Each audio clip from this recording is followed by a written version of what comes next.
आज ये जो ब्राह्मणिकल सिस्टम है, ये संविधान का इतना द्वेष क्यों कर रही है? उनको उनका इतिहास मालूम है, तुम्हें तुम्हारा इतिहास मालूम नहीं है। इतिहास तुम्हारे हाथों से भुलाया गया है।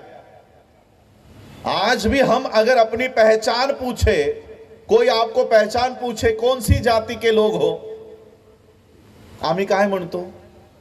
महार। और बाबा साहब क्या कहते हैं पता है? महार नाम की कोई जाति ही नहीं है।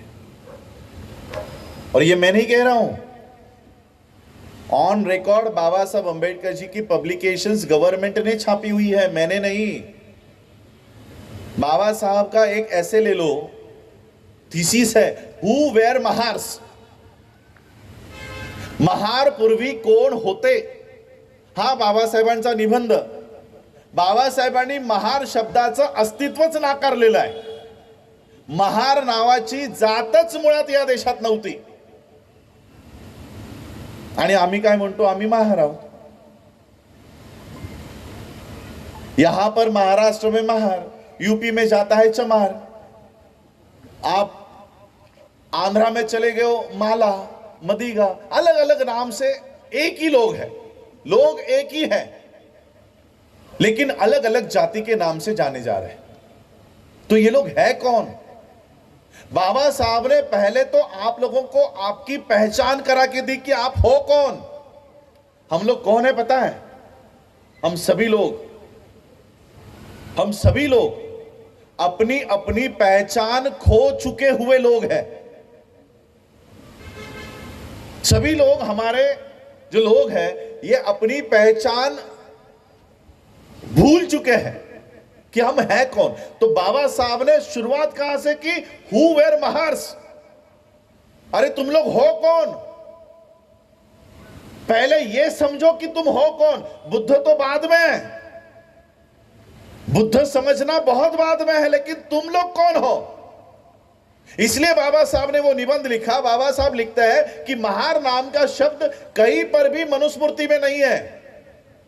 मनुस्मृति में, कहीं पर भी मनुस्मृति में महार शब्द नहीं है। किसी भी वेद में, किसी भी श्रुति में महार शब्द का उल्लेख नहीं है। इसका मतलब महार शब्द ये अभी अभी इस्तेमाल में लाया गया शब्द है। ये पुराण किसी भी पुराणों में नहीं पाया जाता। इसका मतलब ये अभी का, फिलहाल का इस्तेमाल में लाया गया शब्द है। फिर महार का अर्थ क्या है? जैसे अब पाली के यहां पर अभ्यासक बैठे हुए हैं। महार ये दो शब्दों का मिश्रण किया हुआ शब्द है। महा प्लस आरी, इन दोनों को जोड़ के बनता है महाआरी। यह शब्द हुआ करता था महाआरी। अभी किसी ने सर, पंडित सर, महार शब्द का अर्थ यह बना दिया था कि जिसका आहार सबसे ज्यादा है वो महार। ये लिटरली है कि जिसका आहार, भोजन, जो एक ही साथ में पूरा का पूरा बकरा खा जाए,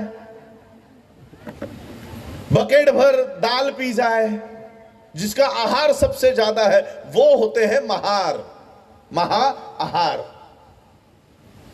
पहला शब्द तो हमें पता है महा, महा मतलब सबसे बड़ा। दूसरा शब्द है आरी। आरी का मतलब क्या है? मैं तो पाली का अभ्यासक नहीं हूं, आप मुझे बताइए आरी मतलब? आरी का मतलब होता है शत्रु। तुम लोग कौन हो पता है? सबसे बड़े शत्रु। तो तुम सबसे बड़े शत्रु हो किसके? जब तुम लोगों को यह शब्द दिया गया कि यह सबसे बड़े शत्रु है, तो मैं बोलूंगा ना कि यह मेरे शत्रु है। तो वो जिसने तुमको यह शब्द दिया वो है कौन? पता है तुम लोगों को कि वो कौन है? बाबा साहब लिखते हैं कि हम कोई महार वहार नहीं है। ये हम लोगों को आइडेंटिफाई कराने के लिए इन्होंने महार किया। हमारी मूल पहचान आज भी भीमा कोरेगांव के उस स्तंभ के ऊपर हमारी मूल पहचान लिखी हुई है। कितने लोगों ने भीमा कोरेगांव का वो पत्थर, वो स्तंभ पढ़ा मुझे मालूम नहीं, लेकिन मेरे दादा, परदादा, खापर परदादा सबके नाम रामनाग, मालनाग, सिद्धनाग नाग है, कोई भी महार नहीं है, कोई भी महार नहीं है। किसी के नाम के आगे महार, सिद्ध महार, राम महार, माल महार, कभी पढ़े हैं ये नाम? बाबा साहब के पिताजी का नाम क्या है? रामनाग, मालनाग। सारे उस भीमा कोरेगांव के ऊपर, स्तंभ के ऊपर जितने भी नाम हैं इंग्लिश में लिखे हुए हैं NAC, Ram RAM, Ram NAC, माल MAL, माल NAC। सबके नाम के आगे नाक लिखा हुआ है, नाक। ये नाक नहीं है, नाग है, नाग। और ये वो जो सरपटणारा प्राणी नाग म्हणतो तो नाग नवे, नाग नाम का क्लैन यहां पर रहा करता था। इस देश में नाग नाम के वंश के लोग रहा करते थे। मैंने अनेक बुद्ध की मूर्तियां देखी है, आप लोगों ने भी देखी होंगी। जब बुद्ध ध्यानस्थ बैठा करते थे तब उनके सर के ऊपर एक नाग फनान निकाल कर बैठा हुआ है। पता है आपको? यह प्रतीक है, किस चीज का प्रतीक है?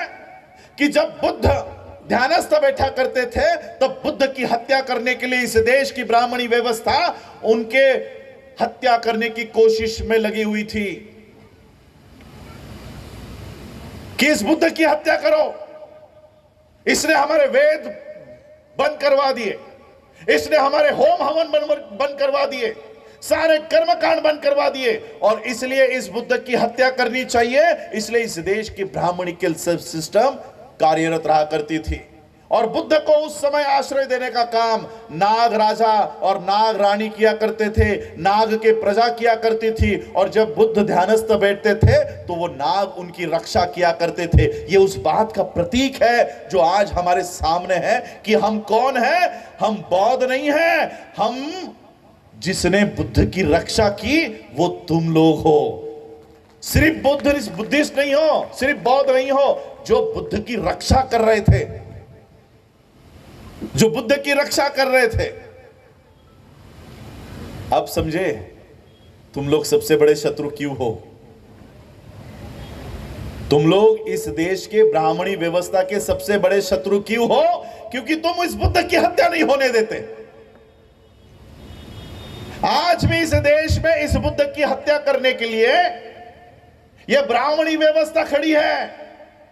वो क्या हत्या करती है?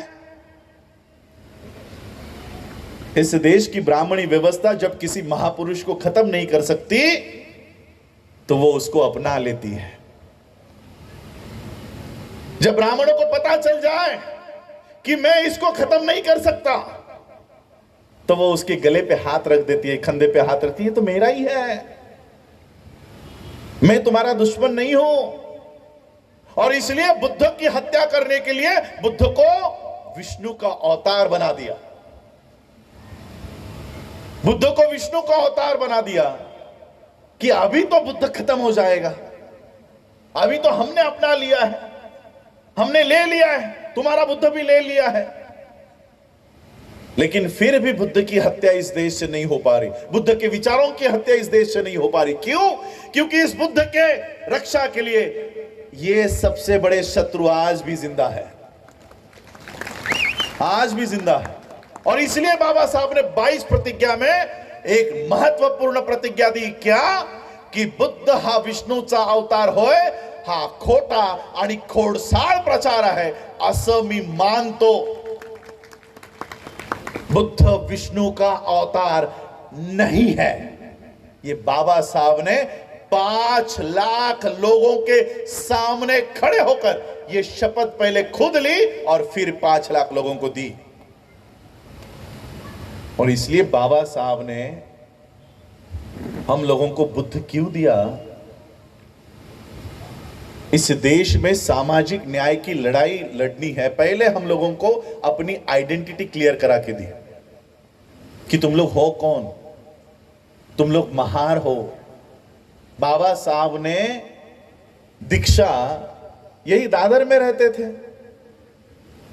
मुंबई के रेस कोर्स मैदान पर कार्यकर्ताओं ने बाबा साहब के बौद्ध धम्म दीक्षा का कार्यक्रम आयोजित किया कि कार्यक्रम रेस कोर्स मैदान पर होगा। बाबा साहब ने कहा नहीं, कार्यक्रम नागपुर में ही होगा। नागपुर में ही क्यों? क्योंकि बाबा साहब आप लोगों को आपकी पहचान बताना चाहते थे कि तुम लोग महार नहीं हो। इसी नागपुर को नाग नदी बहा करती थी और इसी नाग नदी के किनारे पर हमारी बस्तियां हुआ करती थी और इसी नाग लोगों ने पूरे अफगानिस्तान तक जाकर बौद्ध धर्म का प्रचार प्रसार किया है। ये बात तुम लोगों को और आने वाली पीढ़ियों को पता रहे कि मैं नागपुर क्यों चुन रहा हूं, क्योंकि नागपुर ये नाग लोगों का ठिकाना है। इसलिए बाबा साहब ने नागपुर को चुना। तुम लोग कोई महार नहीं हो, तुम लोग नाग हो। कोई इस देश में महार नहीं है, कोई इस देश में चमार नहीं है, कोई इस देश में जाटव नहीं है, कोई इस देश में वाल्मीकि नहीं है, कोई इस देश में माला मदिगा नहीं है। ये जातियां तो हमें ब्राह्मणों दी है ताकि तुम तुम्हारी असली पहचान ना जान सको। तुम तुम्हारी असली पहचान, ये जातियां हमारे में है तो क्या हम लोग फ्रैटर्निटी आपस में आएगी? नहीं आएगी।